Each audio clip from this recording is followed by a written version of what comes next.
오늘은 고린도전서 13장 1절에서 7절 말씀을 근거로 사랑 없으면 아무것도 아닙니다 라는 제목으로 하나님 말씀 증거하겠습니다. 나의 사랑 천국 같은 내 교회 고린도전서 강의 26번째 시간입니다. 지금 우리는 어려운 때를 살아가고 있습니다. 형편이 많이 어려운 분들도 있을 것입니다. 형편이 어려울수록 우리가 해야 될 것은요, 신앙생활 바르게 하는 것입니다. 바르게 하는 것이 살 길인 줄 믿습니다. 어떤 분들은 예수 믿어도 똑같다라고 이야기하는 분이 있습니다. 예수 믿어도 유익이 없다, 소용이 없다라고 말하는 분이 있습니다. 정확히 말씀드리면 예수님을 제대로 안 믿은 것입니다.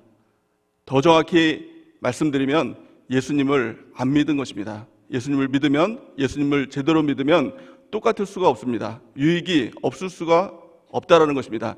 그렇다면 예수님을 제대로 믿는 것이 무엇입니까? 나는 예배도 드리는데요, 나는 기도도 하는데요, 나는 큐티도 하는데요, 나는 신앙생활 봉사도 열심히 하는데요. 근데 그 모든 것이 예수님을 제대로 믿는 것이 아니라는 사실입니다. 예수님을 제대로 믿는 것이 무엇입니까? 고린도전서 12장 말씀해 보면 사도 바울이 성령의 은사에 대해서 말씀하고 또 마지막 절에 이렇게 얘기를 합니다. 고린도전서 12장 31절 말씀을 같이 한번 읽어보겠습니다. 시작. 너희는 더욱 큰 은사를 사모하라. 내가 또한 가장 좋은 길을 너희에게 보이리라. 아멘. 가장 좋은 은사가 무엇이죠? 가장 큰 은사가 무엇이죠? 그 은사가 바로 사랑의 은사라는 것입니다. 사랑의 은사를 구할 때 뭐라고 말씀하고 있죠? 우리 주님께서는 가장 좋은 길을 우리에게 보여주시겠다라고 말씀하고 있는 것입니다. 우리가 사랑의 은사를 구하고 그 사랑을 통하여서 주님께서 보여주시는 가장 좋은 길을 만나는 은혜가 넘치기를 바랍니다. 우리 사랑에 대해서 생각할 때 세상 사람들은 두 가지 생각을 가지고 있습니다. 첫 번째는 사랑은 저절로 되는 것이라고 생각을 합니다. 그냥 마음 가운데 저절로 되는 것이 사랑이라고 생각을 합니다. 또 어떤 부류의 사람들은 아니다, 저절로 되는 것이 아니다, 사랑은 노력해야 된다 라고 말하는 사람이 있습니다. 대표적인 사람이 에릭 프롬이라는 철학자입니다. 에릭 프롬은 사랑의 기술이라는 책에서 이렇게 얘기를 했습니다. 사람들이 사랑에 실패하는 가장 큰 이유는 사랑이 저절로 되는 것이라고 생각하기 때문에 사랑에 다 실패를 한다라고 이야기를 했습니다. 그리고 에릭 프롬은 이렇게 얘기했습니다. 사랑은 단지 마음에서 나오는 감정이 아니라 사랑은 철학이다, 이렇게 얘기했어요. 그러니까 철학은 어떻게 됩니까? 공부를 해야 되죠. 노력해야 되죠. 그러니까 노력하고 공부하고 애를 써야 사랑을 할 수가 있다라고 이야기를 했습니다. 근데 그것 또한 맞나요? 아닙니다. 사랑은 저절로 생기는 것이 아닙니다. 또한 노력으로 한다고 해서 그것이 이루어지나요? 그렇지 않습니다. 다 틀린 것입니다. 근본적으로 틀린 이유가 무엇입니까? 세상 사람들은 사랑을 모른다는 겁니다. 사랑을 알아야 그 길로 가는 거 아닙니까? 우리가 서울로 갈 때도 서울을 알아야 이 문바라이시로 나가서 서울 쪽으로 가는 거 아닙니까? 그 길을 모르면 어떻습니까? 잘못 가면 북한으로 갈 수가 있죠. 열심히 갑니다. 노력을 해서 갑니다. 막 150, 160으로 밟아서 빨리 갈 수도 있습니다. 근데 북한으로 가면 어떻게 됩니까? 요즘 세상에 총 맞아 죽을 수도 있는 거 아닙니까? 그냥 사라질 수 있을처럼 사라질 수도 있는 겁니다. 정말 중요한 것은 뭐예요? 길을 아는 거예요. 사랑이 무엇인지를 아는 것, 이것으로부터 시작을 해야 된다는 것입니다. 근데 사랑이 무엇입니까? 성경에는 무엇이라고 말씀하고 있죠? 요한 1서 4장 16절 말씀을 같이 한번 읽어보겠습니다. 시작. 하나님이 우리를 사랑하시는 사랑을 우리가 알고 믿었노니 하나님은 사랑이시라. 사랑 안에 거하는 자는 하나님 안에 거하고 하나님도 그 안에 거하시느니라. 아멘. 성경은 뭐라고 말씀하고 있습니까? 사랑은 뭐라고요? 하나님이 사랑이시다, 이렇게 말씀하고 있는 것입니다. 하나님이 사랑인 겁니다. 근데 세상 사람들은 하나님을 알기 전에 사랑을 안다라고 얘기하고 있어요. 하나님이 사랑이면 사랑을 어디로부터 배워야 됩니까? 하나님께서 가르쳐 주셔야 되죠. 성경으로부터 사랑을 배워야 되는데 누구도 성경으로부터 사랑을 배우지 않았습니다. 태어나면서부터 어머니로부터 사랑을 배웠죠. 또 친구들을 만나면서 친구로부터 사랑을 배웠죠. 또 때로는 연인을 만나고 그 연인으로부터 사랑을 배웠죠. 어떤 사람은 드라마를 통해서 사랑을 배웠죠. 또 어떤 사람은 세상의 유행가를 통해서 그 사랑을 배웠습니다. 그래서 그 사랑은 다 무엇이냐? 짝퉁이라는 거예요. 하나님을 모르고 하나님으로부터 안 사랑이 아니라면 그 사랑은 다 가짜라는 것입니다. 어떤 그 유행가 가사 중에 이런 가사가 있더라고요. 사랑이 무엇냐고 물으신다면 눈물의 씨앗이라고 말하겠어요. 나훈아가 부른 그런 오래전에 부른 그 유행가 가사입니다. 이 가사를 보면 뭐라고 얘기해요? 사랑이 무엇냐고 물으신다면 눈물의 씨앗이라고 말하겠어요. 아니, 하나님이 사랑인데 그러면 하나님이 눈물의 씨앗이라는 말씀입니까? 아니죠. 세상 사람들이 알고 있는 사랑은요, 사실은 사랑이 아니라는 거예요. 그러니까 성경은 그 사랑을 세상 사랑이라고 얘기하고 있습니다.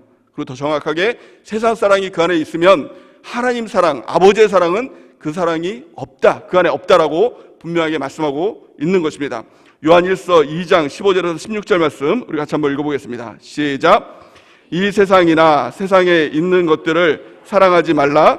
누구든지 세상을 사랑하면 아버지의 사랑이 그 안에 있지 아니하니 이는 세상에 있는 모든 것이 육신의 정욕과 안목의 정욕과 이생의 자랑이니 다 아버지께로부터 온 것이 아니요 세상으로부터 온 것이니라. 아멘.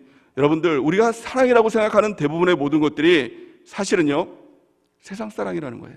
그 세상 사랑이 뭐라고요? 한마디로 말하면 정욕이라는 것입니다. 정욕이 무엇입니까? 삼정 삼욕이라고 이야기를 합니다. 인정, 감정, 애정, 성욕, 물질욕, 명예욕, 이게 삼정 삼욕 아닙니까? 여러분들이 사랑이라고 생각하는 그 사랑이 무엇이냐는 거예요. 누군가를 지금 사랑하고 있죠. 자녀를 사랑한다든가 남편을 사랑한다든가 드물게는요 또 아내를 사랑한다든가 뭐 부모를 사랑한다든가 그 사랑을 한다라고 생각을 하고 있죠. 그 사랑을 한번 들여다보세요. 여러분들의 사랑은 인정 가운데 사랑하는 것 아닙니까? 그래서 사랑이 없으면 인정머리 어깨 그렇게 사랑하지 않느냐고 그렇게 얘기하고 있지 않습니까? 또 그 사랑은 감정이 아닙니까? 많은 사람들이 사랑의 대상을 선택하는 기준으로 1위가 뭐냐? 필이라고 합니다. 필이 꽂혀야 된다는 거예요. 감정이 요동해야 사랑을 한다라고 생각하는 거예요. 이게 바로 세상 사랑이에요. 또 세 번째는 뭐예요? 애정이죠. 그 사람이 끌리고 그 사람이 자꾸 보고 싶고 그 사람이 자꾸 눈에 거슬리고 뭐 그래서 사랑하는 모든 것, 이게 바로 인정, 감정, 애정, 세상이 주는 사랑이라는 것입니다. 여러분들은 자녀를 사랑할 때 어떻게 사랑합니까? 혹시 그 사랑 가운데 인정, 감정, 애정이 섞여 있지 않습니까? 남편을 사랑할 때도 또 아내를 사랑할 때도 또 누군가를 사랑할 때도 그 인정, 감정, 애정으로 사랑하는 사랑이 아니냐는 거예요. 이게 바로 세상 사랑이고 그 사랑이 있다면 하나님 사랑은 우리 가운데 없다라고 성경은 말씀하고 있는 것입니다. 그래서 오늘 말씀을 통해서 우리가 깨달아야 될 게 무엇입니까? 아, 내 사랑이 가짜 사랑이었구나. 버려야 될 사랑이었구나. 이 사랑 때문에 하나님의 사랑이 내 안에 없구나. 이것들을 깨달아야 된다는 것입니다. 오늘 본 말씀은 고린도전서 13장 말씀입니다. 사랑장이라고 이야기를 합니다. 많은 사람들이 이 성경을 보면서 이 사랑장 너무 아름답고 좋은 말씀, 내가 가장 좋은 말씀이 고린도전서 13장 말씀이야 라고 생각하고 있다면 그 사람은 진정한 사랑을 모르는 사람이거나 아니면 말씀을 정확하게 묵상하지 못한 사람이라는 것입니다. 오늘 이 말씀을 들으면서 또 고린도전서 13장 말씀을 보면서 우리는 절망감에 빠져야 됩니다. 이 사랑이 나한테 없구나. 나는 이제 어떻게 하나. 사랑 없으면 아무것도 아닌데, 사랑 없으면 아무 소용도 없다라고 말하고 있는데 이 사랑이 나에게 없구나. 내가 가지고 있는 사랑은 다 세상으로부터 온 인정, 감정, 애정에 근거한 사랑이구나. 이것들을 좀 깨달아야 돼요.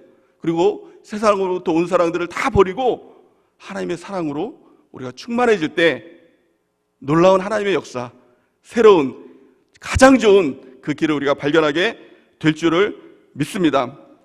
자, 그렇다면 오늘 본 말씀에 보니까 뭐라고 얘기하고 있습니까? 사랑이 없으면, 한마디로 말하면 아무것도 아니다. 사랑 없으면 아무것도 아니다. 모든 것이 다 있다고 하더라도 사랑 없으면 아무것도 아니라고 분명히 말씀하고 있어요. 고린도전서 13장 1절에서 3절 오늘 본 말씀을 같이 한번 읽어보겠습니다. 시작. 내가 사람의 방언과 천사의 말을 할지라도 사랑이 없으면 소리나는 구리와 울리는 꽹과리가 되고, 내가 예언하는 능력이 있어 모든 비밀과 모든 지식을 알고 또 산을 옮길 만한 모든 믿음이 있을지라도 사랑이 없으면 내가 아무것도 아니요, 내가 내게 있는 모든 것을 구제하고 또 내 몸을 불사르게 내줄지라도 사랑이 없으면 내게 아무 유익이 없느니라. 아멘. 참 놀라운 말씀 아니에요? 아니, 뭐라고 말씀하고 있어요? 내가 방언을 하는 것 그뿐만이 아니라 그 방언을 지나쳐서 천사의 말을 막 하는 거예요. 우리가 그 사람을 보면 어떻습니까? 야, 그 사람 참 믿음 좋다. 야, 신앙 대단하다. 이렇게 얘기하지 않습니까? 그러다 할지라도 사랑이 없으면 그것은 단지 울리는 꽹과리와 같다는 거예요. 그냥 징소리랑 똑같다라는 거예요. 또 어떤 사람이 예언하는 능력이 있어요. 미래를 바라보고 하나님의 일들을 막 말을 하고 또 모든 지식, 하나님의 지식들을 다 알고 있어요. 또 뿐만이 아니라 산을 옮길 만한 믿음이 있는 거예요. 어떤 사람이 저 시막산을 바라보면서 내일 당장 한강에 빠져라 그러면 시막산이 아침에 눈을 뜨니까 시막산이 한강에 빠져 있는 거예요. 와, 대단한 믿음이다. 저 사람이 말한 대로 그대로 됐다. 얼마나 대단하게 봅니까? 그런데 성경은 그럴 만한 믿음이 있을지라도 사랑이 없으면 아무것도 아니다. 또 3절에 보니까 더 놀라운 말씀을 하고 있어요. 내가 내게 있는 모든 것을 구제하고 또 내 몸을 불사르게 내어줄지라도 사랑이 없으면 내게 아무 유익이 없느니라. 아니, 생명을 걸어서 누군가를 살리고 내게 있는 모든 재물을 다 바쳐서 누군가를 구제한다 할지라도 사랑이 없으면 아무 유익이 없다. 이렇게 말씀하고 있는 것입니다. 아니, 그렇다면 이런 생각을 가질 수 있잖아요. 아니, 내게 모든 것을 주는 건데 그것도 사랑이 아니야? 내 목숨을 주는데 그것도 사랑이 아니야? 라고 생각할 수 있지요. 그런데요, 성경은 이렇게 말씀하고 있어요. 예수님께서 우리에게 뭐라고 말씀하고 있냐면 마태복음 5장 46절 보니까 너희가 너희를 사랑하는 자를 사랑하면 무슨 상이 있으리요? 세례도 이같이 아니하느냐? 이렇게 말씀하고 있어요. 우리가 구제를 하는 것들, 또 목숨을 바쳐서 누군가를 살리는 것들, 사실은 그 사랑을 할 수도 있지요. 그런데 문제는 뭐예요? 내가 원하는 사람에게 그렇게 한다는 거예요. 내가 사랑하는 사람, 나에게 잘하는 사람을 우리는 사랑할 수는 있다는 겁니다. 그런데 하나님의 사랑은요, 여기서 차원을 뛰어넘는 사랑을 하나님께서는 요구하고 있다는 것입니다. 우리 안에 이 마음을 이 말씀을 좀 깨닫기를 바랍니다. 사랑이 없으면 정말 아무것도 아니다. 우리는 믿음이 있으면 또 예배를 열심히 드리고 또 그 산을 옮길 만한 믿음이 있고 그러면은 천국에 가는 줄 압니다. 그런데 성경은요, 아무것도 아니라는 거예요. 아무 유익이 없다는 거예요. 무슨 말입니까? 천국도 없다라는 말씀이에요. 천국의 유익도 그 사람에겐 없다라는 거예요. 가장 중요한 것은 그 사랑이라는 거예요. 우리 안에 그 사랑이 있는지 우리가 점검하는 은혜가 있길 바랍니다. 그렇다면 진짜 사랑이 무엇입니까? 가짜 사랑이 뭐라고 했죠? 인정감정, 애정에서 나온 사랑, 세상에서 나온 사랑, 이것이 가짜 사랑이라고 했습니다. 그렇다면 진짜 사랑이 무엇입니까? 오늘 성경은 그것을 우리에게 가르쳐주고 있습니다. 고린도서 13장 4절에서 7절 말씀 우리 같이 한번 읽어볼까요? 시작. 사랑은 오래 참고 사랑은 온유하며 시기하지 아니하며 사랑은 자랑하지 아니하며 교만하지 아니하며 무례히 행하지 아니하며 자기의 유익을 구하지 아니하며 성내지 아니하며 악한 것을 생각하지 아니하며 불의를 기뻐하지 아니하며 진리와 함께 기뻐하고 모든 것을 참으며 모든 것을 믿으며 모든 것을 바라며 모든 것을 견디느니라. 아멘. 이것이 진정한 사랑이다, 진짜 사랑이다 라고 말씀하고 있습니다. 우리가 예배전 찬양을 우리가 부르면서 이 사랑은 언제나 온유하며 사랑은 언제나 오래 참고 이것을 하면서 너무 이렇게 기쁘하고 또 이렇게 어떻습니까? 막 이렇게 행복해하고 막 이제 그런 것들을 이렇게 경험을 했지 않습니까? 그런데요, 가만히 바라보세요. 이 말씀을 다시 한번 묵상해 보세요. 정말 행복해지나요? 정말 이 사랑이 우리 가운데 있나요? 이렇게 누군가를 사랑하고 이 사랑 가운데 주님을 사랑한다라고 말할 수 있나요? 가만히 보십시오. 고린도서 13장 4절 보니까 사랑은 오래 참는다는 겁니다. 오래 참는다는 것은 언제까지 참는 것입니까? 예수님께서 제자들을 사랑하실 때 유다가 자신을 팔 줄 알면서도 끝까지 사랑하시니라 라고 그를 사랑했습니다. 그의 발을 씻어주셨습니다. 오래 참는다는 것은 끝까지 사랑한다는 것입니다. 자녀를 사랑한다라고 하면서도 내가 참을 만큼 참았는데 언제까지 너 그럴 거야? 이거 사랑이 아니다라는 거예요. 사랑이 없으면 어떻게 된다? 아무것도 아니다. 아무 소용이 없다라는 겁니다. 온유가 무엇입니까? 온유는 단지 부드러운 성품을 말하는 것이 아니라 전에도 목사님께서 말씀하셨던 것처럼 이 야생마가 준마로 길들여지는 것, 이것이 온유입니다. 사랑은 온유하다는 거예요. 우리가 교회를 사랑하고 하나님을 사랑한다는 표현이 무엇입니까? 하나님으로부터 내가 길들여지고 또 목사님을 사랑한다는 것은 목사님으로부터 내가 길들여지기를 원합니다. 이 마음이 있는 게 진정한 사랑이라는 것입니다. 왜 나를 이렇게 터치하고 왜 이렇게 나를 이렇게 간섭해? 이건 일미도 사랑에서 벗어난 것. 이 사랑이 없으면 아무것도 아니라는 거예요. 또 사랑은 자랑하지 않고, 자랑하면 사랑이 아니다. 교만하면 사랑이 아니다. 무례행하는 거. 우리 사랑이라는 이름으로 사람에게 무례행하지 않습니까? 이러면 사랑이 아니다. 자기의 유익을 구하고, 우리가 사랑을 하면서 원하는 게 뭐예요? 내 외로움을 채워주기를 원해서 사랑하는 건 아닙니까?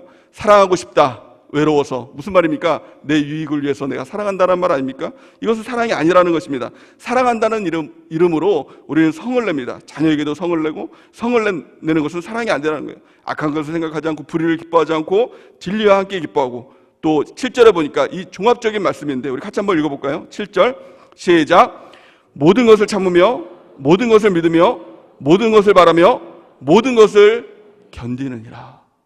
여러분도 어떤 대상을 향해서 이런 사랑 하고 있습니까? 이 사랑이 우리 가운데 있습니까? 모든 것을 참는 거예요. 모든 것 안에는 모든 것이 다 들어있어요. 모든 것을 믿으며, 이 모든 것은 모든 것이 다 들어있죠. 모든 것을 바라며 모든 것을 견디느니라. 이 사랑이 있어요? 이 사랑 여러분들에게 있나요? 이 사랑이 여러분들뿐만이 아니라 사람들에게 이 사랑이 있나요? 우리는 이 땅에서 가장 큰 사랑을 부모님의 사랑이라고 그렇게 이야기를 합니다. 그런데 부모님의 사랑도 이 사랑을 가지고 있나요? 모든 것을 참고, 모든 것을 믿으며, 모든 것을 바라며, 모든 것을 견디는 그 사랑을 우리 부모님들은 가지고 있나요? 그렇게 할 수 없죠. 이 사랑은요, 사람이 할 수 없는 사랑이에요. 이 구절을 읽으면서 나에게 사랑이 없구나, 이 절망 가운데 우리가 빠져야 돼요. 이 사랑이 없구나. 근데 이 사랑이 없으면 아무것도 아니라고 말씀하고 있는데, 아무 소용이 없다라고 말씀하고 있는데, 그러면 나는 어떻게 해야 되나? 이 마음 가운데 우리는 이 말씀을 접해야 된다는 것입니다. 그러면 이 사랑은 없는 건가요? 이 사랑을 할 수 있는 유일한 분은 누굴까요? 오직 예수 그리스도 한 분밖에 없다라는 거예요. 이 사랑은요, 오직 하나님이신 거예요. 하나님이 사랑이시고 예수님이 바로 사랑이시다라는 것입니다. 그래서요, 이 세번역 성경 이 구절을 사랑은 이라는 말을 예수님은 이라는 말로 바꿔서 읽어보니까 기가 막히게 그 말씀이 맞더라고요. 우리 한번 그 구절을 한번 읽어보겠습니다. 고린도서 13장 4절에서 7절 시작. 예수님은 오래 참고 친절합니다. 예수님은 시기하지 않으며 뽐내지 않으며 교만하지 않습니다. 예수님은 무례하지 않으며 자기의 유익을 구하지 않으며 성을 내지 않으며 원한을 품지 않습니다. 예수님은 불의를 기뻐하지 않으며 진리와 함께 기뻐합니다. 예수님은 모든 것을 덮어주며 모든 것을 믿으며 모든 것을 바라며 모든 것을 견딥니다. 아멘. 진짜 기가 막히게 맞지 않습니까? 우리가 그 예수님의 그 사랑 때문에 우리가 지금 이 자리에 있는 줄 믿습니다. 모든 것을 덮어주고 모든 것을 믿어주고 모든 것을 바라고 모든 것을 견뎌주시는 그 주님이 있기에 우리가 그 십자가의 사랑으로 우리가 지금까지 살아서 이렇게 예배하고 우리 주님을 믿고 있는 줄 믿습니다. 우리가 그 주님의 사랑을 만나야 되는 것입니다. 또한요, 예수님은 그 사랑을 가지고 있어요. 유일하게 예수님만이 그 사랑을 하실 수 있는 분이라는 것입니다. 그런데 예수님은 그 사랑은 나의 영역이야. 너는 그 사랑 할 수 없어. 나만 할 수 있어. 이렇게 말씀하지 않으셨어요. 너희도 그 사랑을 해라 라고 우리에게 말씀하고 있다는 것입니다. 요한복음 13장 34절에서 35절 말씀 우리가 한번 읽어보겠습니다. 시작. 서로 사랑하라. 내가 너희를 사랑한 것 같이 너희도 서로 사랑하라. 너희가 서로 사랑하면 이로써 모든 사람이 너희가 내 제자인 줄 알리라. 아멘. 참 놀라운 말씀 아니에요? 우리가 예수님이 우리를 사랑하시고 그 놀라운 사랑으로 사랑하시고 너희도 그 사랑으로 다른 사람들을 사랑하라 라고 말씀하고 있는 것입니다. 우리가 그 주님의 사랑을 만나는 은혜가 있길 바랍니다. 또 그 사랑을 통해서 그 사랑을 가지고 우리가 남편을 사랑하고 그 사랑으로 아내를 사랑하고 그 사랑으로 자녀를 사랑하는 은혜가 있길 바랍니다. 누구도 사랑하지 않는 사람은 없습니다. 남편도 아내를 사랑합니다. 근데 문제는 뭐예요? 그 남편의 사랑으로 아내를 사랑하니까 그 사랑을 받는 아내는 너무 힘들어하는 것입니다. 남편도 마찬가지죠. 아내도 남편을 사랑해요. 근데 그 사랑이 아내의 사랑을 가지고 남편을 사랑하니까 남편이 그 사랑을 받으면서도 힘들어하고 싫어하는 것입니다. 자녀도 마찬가지죠. 자녀를 사랑하지 않는 부모가 있나요? 다 자녀를 사랑한다고 합니다. 근데 부모의 사랑을 가지고 그 자녀를 사랑하니까 자녀가 너무 힘들어하는 것입니다. 우리는요, 오직 예수님의 그 사랑을 가지고 사랑을 해야 될 줄을 믿습니다. 또한 전도를 할 때도 마찬가지입니다. 내 사랑 가지고는 전도가 안 됩니다. 우리가 예수님의 그 사랑을 통해서 그 사람을 전도할 때 그 전도 대상자가 예수님의 사랑을 보고 또 주님께로 나오는 놀라운 일들이 우리가 넘치게 될 줄을 믿습니다. 그렇다면 어떻게 하면 우리가 주님의 사랑을 받고 그 주님의 사랑 가운데 사랑할 수 있을까요? 어떻게 하면 우리 안에 세상의 사랑이 다 뽑아져 나가고 주님의 사랑으로 충만해질 수 있을까요? 우리가 세 가지로 살펴보기 원합니다. 가장 첫 번째는 하나님의 사랑을 사모해야 된다는 겁니다. 여러분들 오늘 주님의 사랑으로 우리가 갈망하는 그 사랑을 갈망하는 그 마음들이 넘쳐나기를 바랍니다. 고린도전서 12장 31절 말씀 우리 같이 한번 읽어보겠습니다. 시작. 너희는 더욱 큰 은사를 사모하라. 내가 또한 가장 좋은 길을 너희에게 보이리라. 아멘. 누가 사모할 수 있습니까? 누가 갈망할 수 있습니까? 다르게 보면 누가 이게 돈에 대해서 어떤 사람들 갈망하고 사모하는 사람들이 있죠. 누가 갈망하고 사모하죠? 돈 없는 사람, 돈 있는 사람은 그렇게 갈망하지 않아요. 돈이 꼭 필요하고 없는 사람이 그 돈에 대해서 갈망을 하죠. 마찬가지입니다. 우리가 사랑에 대한 갈망이 있기 위해서는 철저하게 내 안에는 하나님의 사랑이 없습니다. 이 갈급함이 있어야 된다는 것입니다.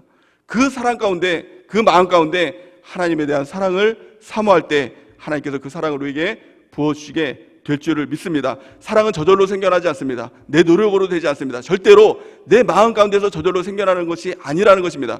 사랑은 은사입니다. 성령의 은사라는 것입니다. 하나님께서 우리 가운데 주셔야 우리가 그 사랑으로 사랑할 수가 있는 것입니다. 은사 중에서 우리 대표적인 은사가 방언의 은사일 것입니다. 그래서 처음에 방언을 못 받았을 때 우리가 그 은사들을 사모하죠. 방언을 사모하고 방언을 받기를 원합니다. 왜 그렇습니까? 내가 할 수 없으니까. 내가 할 수 없으니까 방언 달라고, 방언 좀 하게 해달라고 그렇게 갈망하는 거 아닙니까? 때를 쓰는 거 아닙니까? 마찬가지입니다. 사랑도요, 내가 할 수 없기에 우리 주님께 갈망하는 것입니다. 사랑의 은사를 달라고. 그럴 때 성령 하나님께서 우리 가운데 사랑을 부어주실 때 우리가 진정 하나님의 사랑으로 사랑을 하게 될 줄을 믿습니다. 로마서 5장 5절 말씀 우리가 한번 읽어보겠습니다. 시작. 소망이 우리를 부끄럽게 하지 아니함은 우리에게 주신 성령으로 말미암아 하나님의 사랑이 우리 마음에 부은 바 됨이니. 아멘. 오늘 이 하나님의 사랑이 성령으로 말미암아 우리 마음 가운데 부어지는 은혜가 있길 바랍니다. 그러기 위해선 그 사랑을 갈망하고 사모하고 구하는 은혜가 넘치기를 바랍니다. 두 번째, 어떻게 우리 주님의 사랑으로 우리가 충만해지고 또 그 사랑으로 사랑할 수 있을까요? 두 번째는요, 예수님, 그 주님이 내 안에 계시다는 것을 믿어야 한다는 겁니다. 나는 할 수 없습니다. 나는 사랑할 수 없어요. 내 안에는 사랑이 없기 때문에 내 노력으로는 그 어떤 노력으로 애를 쓴다고 하더라도 나는 할 수 없습니다. 근데 누구는 할 수 있습니까? 예수님은 할 수 있어요. 예수님만 할 수 있어요. 근데 그 주님이 내 안에 계시는 거예요. 성경은요, 나는 십자가에서 죽었다는 겁니다. 예수님이 내 안에 사신다는 겁니다. 정말 이걸 확실하게 믿는다면 내가 사랑하는 것이 아니라 내 안에 있는 예수님이 사랑하신다는 것을 우리는 믿어야 한다는 것입니다. 갈라디아서 2장 20절 말씀 우리 같이 한번 읽어보겠습니다. 시작.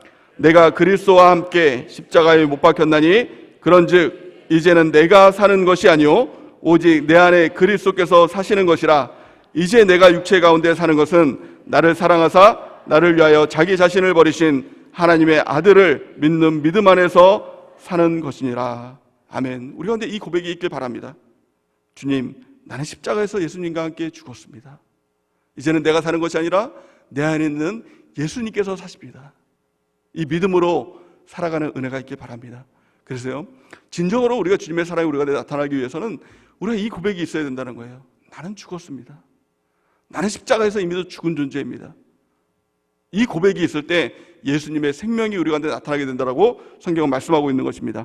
고린도후서 4장 10절 말씀을 같이 한번 읽어보겠습니다. 시작. 우리가 항상 예수의 죽음을 몸에 짊어짐은 예수의 생명이 또한 우리 몸에 나타나게 하려 함이라. 우리 살아있는 자가 항상 예수를 위하여 죽음에 넘겨짐은 예수의 생명이 또한 우리 죽을 육체에 나타나게 하려 함이니라. 아멘. 우리 가정에서 예수님의 사랑이 나타나기 위해서 우리는 무엇을 해야 될까요? 우리가 노력한다고요? 남편에게 맛있는 반찬을 해준다고 그 사랑이 살아나느냐? 그렇지 않습니다. 부인에게, 아내에게 돈을 많이 갖다 준다고 해서 그 사랑이 생겨나느냐? 절대로 그렇지 않다는 것을 우리는 잘 알고 있죠. 그 어떤 노력으로도 예수님의 사랑은 가정 가운데 나타나지 않습니다. 단 한 가지 방법밖에 없어요. 이 고백이 있어야 됩니다. 예수님, 나는 죽었습니다. 나는 죽었습니다. 이 고백이 있을 때 내 안에는 예수님의 그 사랑이 나타나기 시작한다는 겁니다. 우리 셀 안에서도 마찬가지입니다. 내가 셀 원에게 잘해주면 그 사랑이 나타나느냐, 무엇인가 맛있는 거 사주고 좋은 데 데리고 가면은 그 사랑이 새로 생겨나느냐, 절대로 그렇지 않다는 거예요. 내 노력으로는 안 된다는 거예요. 셀 안에서 주님, 나는 죽었습니다. 나는 죽었습니다. 그 사람과의 대화 가운데서도, 그 사람과의 관계 가운데서도 주님, 나는 죽었습니다. 나는 십자가에서 죽었습니다. 이것들을 고백할 때 내 안에 있는 예수님의 사랑이 그 가운데 나타나게 될 줄을 믿습니다. 자녀를 대하면서도 마찬가지입니다. 내가 자녀를 향해서 무엇인가를 하려고 하는 것이 아니라 그 앞에서 주님 앞에 이런 고백을 해보세요. 주님, 나는 주님과 함께 죽었습니다. 십자가에서 나는 죽었습니다. 이 고백 가운데 나갈 때 우리 주님이, 우리 예수님이 내 안에 살아계셔서 그 주님의 사랑 가운데 인도해 주실 줄 믿습니다. 전도를 할 때도 마찬가지예요. 그 전도 대상자를 어떻게 내가 뭘 꼬셔가지고 데리고 올까, 이게 아니라 그 안에서 이런 고백을 해보세요. 주님, 나는 죽었습니다. 나는 십자가 안에서 나는 죽었습니다. 그럴 때, 그 고백을 할 때 내 안에 있는 예수님의 사랑이 나타나는 겁니다. 그 전도 대상자가 그 예수님의 사랑을 볼 때 복음 전도를 통해서 주님께로 나오는 하나님의 역사가 나타나게 될 줄을 믿습니다. 그 어디에 있든지 예수님의 사랑이 우리 가운데 나타나기 위해서는 이 고백이 있어야 돼요. 주님, 나는 십자가에서 나는 죽었습니다. 이 고백 가운데 나가는 은혜가 있길 바랍니다. 그래서 사도 바울은 이렇게 고백합니다. 나는 날마다 죽노라. 이 고백이 진정한 우리의 고백이 되는 은혜가 넘치길 바랍니다. 마지막 세 번째, 어떻게 하면 주님의 사랑이 우리 가운데 나타나고 또 그 사랑으로 다른 사람들을 사랑할 수 있을까요? 어떻게 우리 안에 주님의 사랑으로 충만해질 수 있을까요? 그 방법은요, 주님 안에 거해야 된다는 거예요. 성경은 이렇게 말씀합니다. 요한복음 15장 4절에서 6절 우리 같이 한번 읽어볼까요? 시작.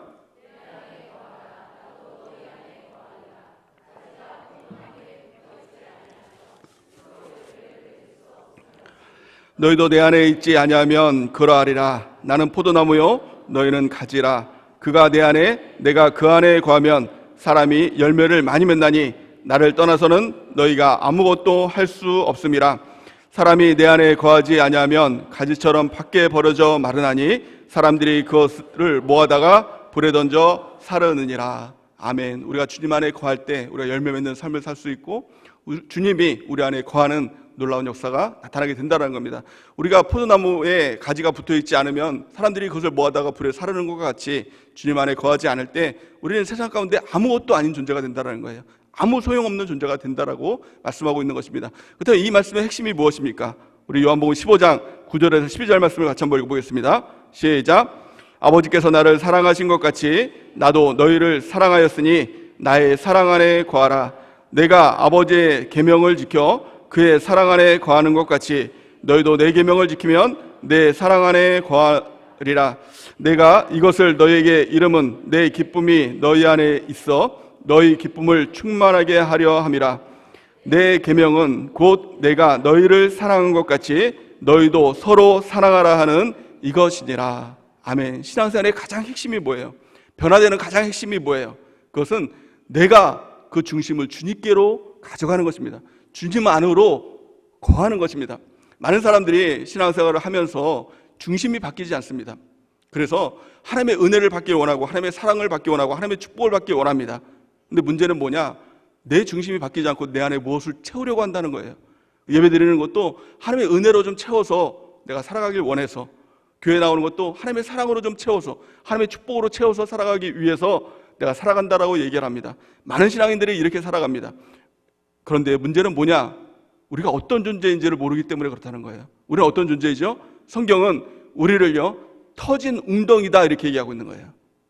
더 쉽게 우리 정서로 표현하면 무엇입니까? 깨진 항아리라는 거예요. 그래서 그런 속담이 있죠. 깨진 독에 물 붓기, 깨진 항아리에 물 붓기. 많은 신앙인들이 사실은 신앙생활을 한다라고 하면서도 예배드리고 기도하고 말씀 보고 교회를 섬긴다라고 하면서도 사실은 깨진 독에 물 붓기 신앙생활을 하고 있다는 거예요. 내 안에 무엇인가를 채우려고 하지만 더 이상 채워지지 않는다는 거예요. 여러분들 그런 경험 해보셨어요? 저도 그런 경험을 해봤는데요. 어떤 우리 교회를 오기 전에 신앙생활 하면서 부흥회 같은 데를 갑니다. 부흥회 가면 얼마나 큰 은혜를 받아요. 막 충만해서 은혜를 받죠. 막 방언도 하고 막 성령 체험도 하고 막 세상이 다 내 것 같아요. 막 그 거리로 뛰쳐나오는데 하나님이 다 세상을 내게 주신 것 같아요. 너무 큰 은혜인 거예요. 이대로 죽어버렸으면 좋겠다 이 마음까지 들 정도로 너무 기쁜 거예요. 근데 집에 갔는데 저희 어머니가 그때는 예수님을 안 믿었는데 저 보고 이렇게 얘기하는 거예요. 너희 녀석 늦게까지 어디 갔다 왔어? 이렇게 얘기하는 거예요. 그 얘기를 듣는 순간 그 은혜가 슉 빠져나가면서 화가 나고 짜증이 나고. 여러분들 그런 경험 없어요? 그런 경험이 있을 겁니다. 은혜를 받았는데 그 은혜가 쑥쑥 빠져나가는 거예요. 왜 그렇습니까? 그 중심이 나에게 있어서 그래요. 우리는 무엇을 받든지 무엇을 채우든지 우리는 채워지는 존재가 아닙니다. 우리는 깨진 항아리와 같은 존재예요. 근데 깨진 항아리가 채워질 수 있는 유일한 방법이 뭐라고 했습니까? 강물로 들어가는 겁니다. 은혜의 강수로 들어가면 깨진 항아리가 채워지는 겁니다. 그래서 중심이 중요한 거예요. 어떤 성도가 다른 교회에서 우리 교회에 와서 우리 교회에 막 적응을 하려고 했는데 도저히 적응이 안 된다라고 다시 다른 교회 가겠다라고 이렇게 한 성도가 있어요. 근데 그 성도가 이런 말을 합니다. 우리 교회에 오니까 왜 그렇게 중심에 대한 얘기를 많이 하느냐? 짜증난다. 맨날 중심, 맨날 담임 목사님 중심, 맨날 교회 중심, 맨날 무슨 중심, 말씀 중심. 그 중심이란 말이 짜증난다 이렇게 얘기를 합니다. 근데 왜 중심이 중요합니까? 왜 중요하죠?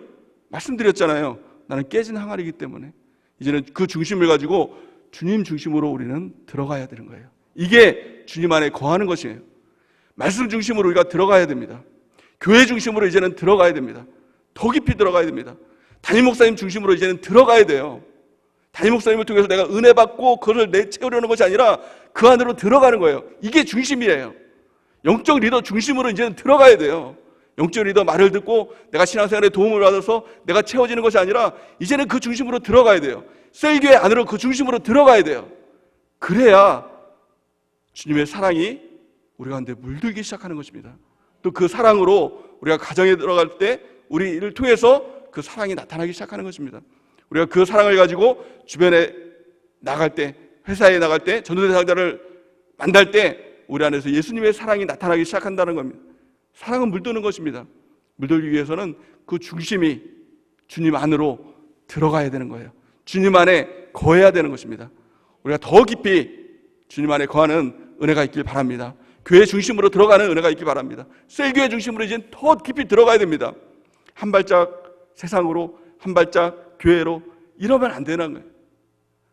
우리가 교회 중심으로, 말씀 중심으로, 주님 중심으로, 담임 목사님 중심으로, 영적 리더 중심으로 더 깊이 들어갈 때 우리 주님의 사랑으로 충만해지는 은혜가 넘치게 될 줄을 믿습니다. 마지막 결론을 맺겠습니다. 지금 이 시대는 마지막 시대입니다. 마지막 시대의 가장 큰 특징, 예수님께서 한마디로 말씀하고 있는데요, 모든 사랑이 식어진다라고 말씀하고 있어요. 그래서 우리가 뭘 해야 되느냐?